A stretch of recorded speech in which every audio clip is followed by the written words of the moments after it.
I had a quick question about featured snippets, John, or ranking zero.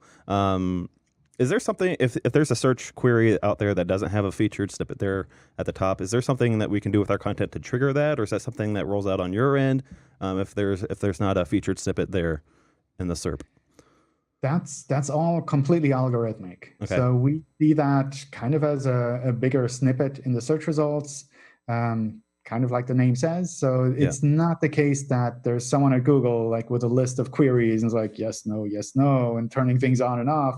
That's all completely algorithmic.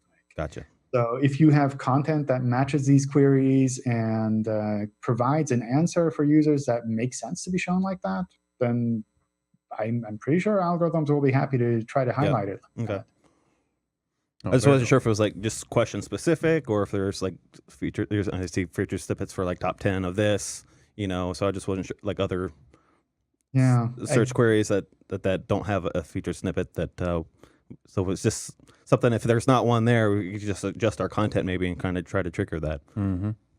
yeah, I think it's interesting with featured snippets because in the beginning, when we started working with them, we heard from a lot of webmasters and SEOs, it's like, I don't want this. Google is showing too much of my content in the search results. And now things have shifted subtly in that everyone's like, how do I get there? And it's like, how do I get my content shown there Yep. as well? And I think that's a fascinating shift to kind of really see how people embrace this way of showing things differently in the search results, and sites try to pick that up as well. And it's something where we've talked with the team that works on this to see like maybe we can add like a schema.org markup type so that people can like flag things and say this is what I want to have shown in my bigger snippet. But in talking with them, they really want to keep it as algorithmic as possible and really focus on the content that you have on your pages and to let us pick that up in a natural way as possible so that we don't rely on technical kind of implementations where we could theoretically just pick that up normally from a page.